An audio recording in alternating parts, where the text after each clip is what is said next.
अस्सलाम वालेकुम जी।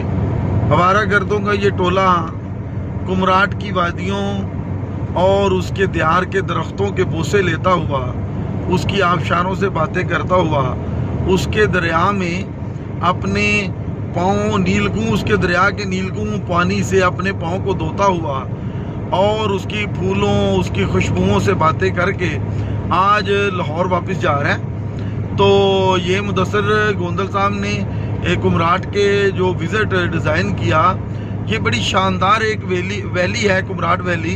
मैंने वीडियोस में देखा था, सुना था दोस्तों से, तो गोंदल साहब के साथ प्रोग्राम बना, हम लोग वहाँ गए।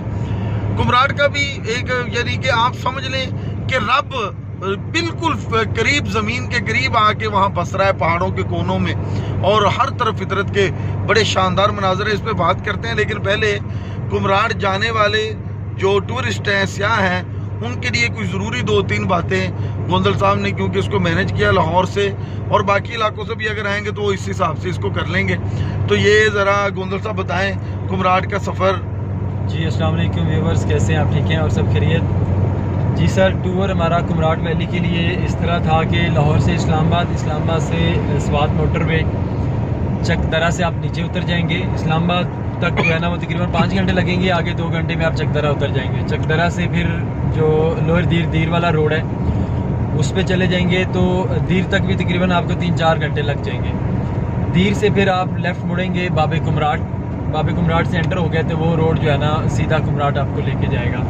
मतलब उसके रास्ते में बयाड़ और उसके आगे जो है ना वो थल आएगा। थल लास्ट मुकाम है जहाँ पे आप जाके अपनी गाड़ी तक पहुँच सकते हैं। वहाँ पे पार्क करके आगे जीपें जाती हैं, तो जीपें जो है ना तकरीबन वो भी आलमोस्ट जो है ना वो कभी 2 घंटे कभी 3 घंटे, रश के ऊपर जो है ना डिपेंड करता है, टाइम लग जाता है। रास्ता ख़राब है काफ़ी ना, गाड़ी अपनी नहीं जा सकती। तो जब आप कुमराट पहुँच जाएँ तो कुमराट तो फिर एक जन्नत है, नो डाउट, जैसे नईम साहब ने कहा है। तो वहाँ पे तो कुदरत के ऐसे हसीन नज़ारे हमने देखे हैं, आबशार है और उसके अलावा दरिया सब जो क्या नाम है, कुमराट है दरिया, उसके साथ वो काला चश्मा है जी, काला पानी है। हाँ जी, और उसके अलावा फिर जहाज़ बांडा है उस तरफ, मतलब वो थोड़ा पहले आ जाता है लेकिन उसी ट्रैक के ऊपर है। लोग अगर जहाज़ बांडा तो वही जा सकते हैं ना जिसकी हिम्मत इजाजत है, वो पैदल, वो 4-5 घंटे का पैदल ट्रैक है। हम तो वो आबशार वाला पहाड़ नहीं चढ़ सके थे, आपको पता है। आबशार इंतहाई शानदार, लेकिन ये मुदस्सिर गोंदल साहब भाई पहाड़ चढ़ जाते हैं। मैं तो थोड़ा सा चढ़ा हूँ तो गिर रहा था, इन्होंने वीडियो भी उसकी बना दी, मैं फिर गिरते गिरते बचा और नीचे उतर गया। बहरहाल जी, कुमराट में मैंने गोंदल साहब जितना दिल फरेब हुस्न देखा है ना, वो शायद ही पाकिस्तान की किसी वादी में है। मैं यहाँ पर भी कमेंट करना चाहूँगा कि ए पाकिस्तान के बासियों, कुमराट पर रहम करो। जगह जगह रैपर, जगह जगह कैंपिंग, जगह जगह होटल्स, जगह जगह कैफे, कहाँ तक बना दिए गोंदल साहब? आपने देखा, मुझे लगता है आबशार पर भी न बना दे, और अंदर हर जगह पर उन्होंने बना दिया। जैसा कि नईम भाई बता रहे हैं, यकीन करें, ये भी आपको पता होगा कि 2-3 साल पहले ये वैली जो है ना वो दरियाफ्त हुई है। इससे पहले मतलब कुमराट का कोई कॉन्सेप्ट, मतलब तसव्वुर नहीं था, लेकिन इतनी शानदार वैली है और उसके रास्ते उतने ही दुश्वार गुजार हैं। मतलब अगर आप कलाम से भी जाते हैं, रास्ता जाता है लेकिन आप पहुंच नहीं पाते, मतलब इतना ख़तरनाक और इतना मुश्किल रास्ता है। तो मतलब इनको चाहिए ये कि जब एक वैली बनाते हैं या एक चीज़ नहीं बनती है जो टूरिस्ट के लिए, तो वहाँ कुछ SOPs भी होने चाहिए कि कितनी दूर जो है ना वो इंसानों का हजूम ख़त्म हो जाना चाहिए।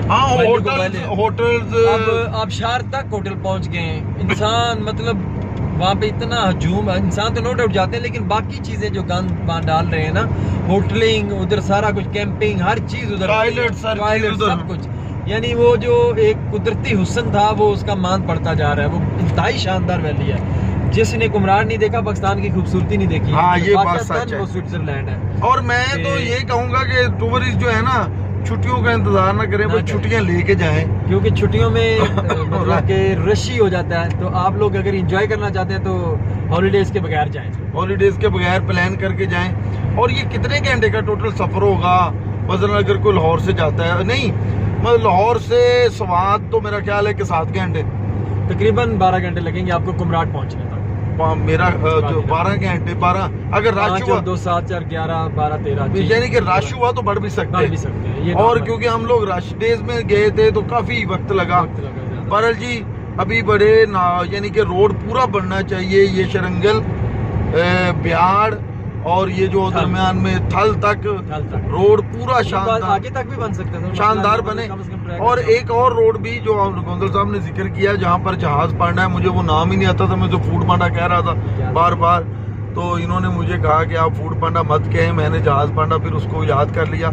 जहाज पांडा की भाई तस्वीरें मैंने देखी हैं, क्या खूबसूरत मकाम है, लेकिन 4 घंटे कौन चले। कह लें कि इसीलिए अभी तक उसकी खूबसूरती बरकरार है कि वहाँ अभी वो इंसान कम जा रहे हैं और होटलों का और हजूम मतलब वहाँ नहीं है। तो दूसरी बात ये है कि अगर कलाम के रास्ते से भी रोड बन जाए, 56 या 60 किलोमीटर का ये टोटा है कलाम तक, तो रोड वैसे स्वाद वाला बहुत अच्छा है, बहरीन से जो जा रहा है, मंगोरा से जो जा रहा है, तो वो बन जाए तो टूरिस्टों के लिए और भी आसानी है, वो कलाम से सीधा इधर कुमराड पहुंच सकते हैं। लेकिन इसमें एक और प्रॉब्लम भी है कि ये जो हमारे दीर, लोअर दीर, अपर दीर और ये कुमराड के रास्ते के गांव थे वो बड़े डेवलप हो रहे हैं टूरिस्टों की वजह से।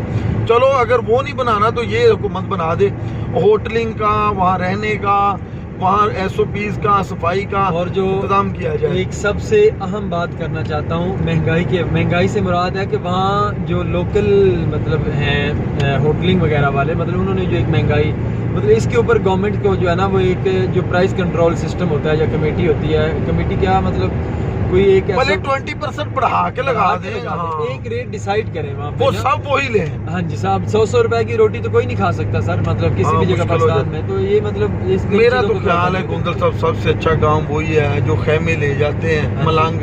लेकिन सर उनको मतलब खेमे मुश्किल हो जाता है, खेमों में रहना सारा कैसे रह सकता है बंदा। भाई बाबे मोटरसाइकिलों पे कुमराड जा रहे थे, और यकीन करें पख्तून जब वहाँ रक्स करते हैं कुमराड की वादियों में, तो मुझे लगता है कि उनके रक्स पर सारी वादी झूम जाती होगी, और क्या जबरदस्त मंजर है। और यानी कि कुमराड के आबशार, कुमराड यानी कि कुमराड ये दरिया, मैं आपको बता नहीं सकता कि इतना दिलफरेब सब्जा है जो किसी भी हसी शख्स की हसी अदाओं से भी ज्यादा दिलफरेब है। यानी कि ये बताया नहीं जा सकता, समझाया नहीं जा सकता, ये देखने की बात है। कुमराड जरूर जाएं, कुमराड वैली आपकी मुंतजिर है। और वहाँ पर अब मजेदार बात यह है कि अगर कोई बंदा ये कहे कि वहाँ आपने कोई तितलियां शितलियां देखनी है तो वो वहाँ नजर नहीं आएंगी, आपको फितरत से बातें करनी पड़ेंगी। और दिहार के कितने पुराने और शानदार दरख्त हैं। तो बहरहाल जी कुमराड जाइए। और लेकिन ये है कि कुमराड भी आप अगर जाएं तो कम से कम 2 दिन का टूर आपका, यानी कि 1 दिन आपका सफर का होगा, उधर जाके आप रुकें। अगर रुकने के लिए मैं थोड़ा सा गाइड कर दूं कि थल में बिल्कुल ना रुकें सर। थल जो है ना लास्ट मुकाम है मतलब कुमराड वैली का। उससे पहले काफ़ी मतलब जगह अब नए होटल बन भी रहे हैं, जैसे बयाड़ में, हम लोग भी बयाड़ में रुके थे। उससे पहले भी मतलब शरिंगल में रुक सकते हैं आप, तो अच्छी जगह शरिंगल वगैरह। और बयाड़ से आगे आपका सफ़र नहीं रह जाता। कलकोट में भी रह सकते हैं। तो मतलब थल में तो 5000 में आजकल रूम मिल रहा है, मतलब एक रूम 5000 में, तो आप अंदाज़ा करें कि और हम लोग जहाँ पे रहे वहाँ बहुत मुनासिब है। तो आप लोग यानी कि ये अपनी सेटिंग कर लें, कोशिश करें कि थोड़ा सा कोई 20-10 किलोमीटर थल से पीछे ही रह जाए, ताकि आप सुबह फ्रेश होके पहले टाइम निकले, नाश्ता करके 4 बजे आराम से उठे, नमाज पढ़ें और उसके बाद अपनी तैयारी करें। लेकिन अगर गोंदल साहब बंदे ने 2 दिन रहना है तो फिर उसको शायद थल मुनासिब रहेगा, क्योंकि वो फिर रोजाना उसको ट्रैवलिंग मुश्किल हो जाएगी। वो ट्रैवलिंग ही फिर भी इजी है उसके लिए ना, ट्रैवलिंग 10 किलोमीटर है सिर्फ, थल से बयाड़ 10 किलोमीटर पीछे। बहरहाल जी इसको देखिए, आपकी मुंतज़िर है कुमराड की वैली, और क्या शानदार वैली है कि आप हैरान परेशान हो जाएंगे। और इतना ये बड़ा नाम सुना था हमने कुमराड वैली का, लेकिन देख मैं एक सच बात बताऊं, आपको पता है कि हम जब कुमराड से निकल के एक जगह और फिरने गए तो एक बंदे ने बेसाख्ता कहा था कि कुमराड देखा है तो यहाँ क्या लेने आए। यानी कि हम नारायण जब पहुंचे हैं तो एक बंदे ने कहा कि कुमराड देखा है तो यहाँ क्या लेने आए। यानी कि कुमराड एक पाकिस्तान का स्विट्ज़रलैंड है, और ये अगर सेहत को डेवलप किया जाए, इसके रोड ठीक किए जाए, इंफ्रास्ट्रक्चर ठीक किया जाए, तो शायद गोरे भी रक्स करते हुए स्विट्ज़रलैंड को देखने पहुंच जाए। बहुत शुक्रिया, खुश रहिए, कुमराड जाइए। कुमराड की वादियाँ आपकी मुंतज़िर हैं, उसके परिंदे आपके मुंतज़िर हैं, ख़ास तौर पर दरिया के तवील कामत दरख्त जो किसी महबूब की तरह बाजू फैलाए हुए इंसान को सीने से लगा लेते हैं, और उसके आबशारें, उसके पानी और सारा कुछ आपका मुंतज़िर है और आपको खुश आमदीद कहने के लिए तैयार है। मैं आपको सच कहूँ कि अगर मुझे ये गमे रोज़गार ना हो तो कुमराट की वादी ज़िंदगी गुजारने के लिए काफ़ी है मेरे लिए। भले कोई हो ना हो, लेकिन कुमराट की अगर वैली हो, वहाँ पर सब्ज़ा, वहाँ पर यानी कि मैं बता नहीं सकता कि जिस तरह का दिलफरेब हुस्न है, तो आप कुमराट ज़रूर जाइए। आपका मुंतज़र है कुमराट। ज़्यादा पैसे भी नहीं लगेंगे, खाना ज़रा हल्का खा लें, और सफ़र अगर आप लोकल कर सकते हैं तो वो भी कर सकते हैं। यानी कि आप अपर दीर चले जाएँ, और दीर चले जाएँ, वहाँ से लोकल भी टाइम कुछ निकलते हैं इसको कुमराट के लिए, उनके टाइमिंग पूछी जा सकती है। बिल्कुल जाते हैं। अगर आप गाड़ी पे जाना चाहते हैं तो उसमें भी चले जाएं। जी बहुत शुक्रिया गोंदल साहब, आपने बताया इनको सब दोस्तों को, और आप ज़रूर जाइए। और कुमराट की वादी आपकी मुंतज़र है, उसकी हवाएं आपको सलाम कहने के लिए तरस रही हैं। बहुत शुक्रिया, खुश रहिए जी, अपना ख्याल रखिए। अस्सलाम वालेकुम।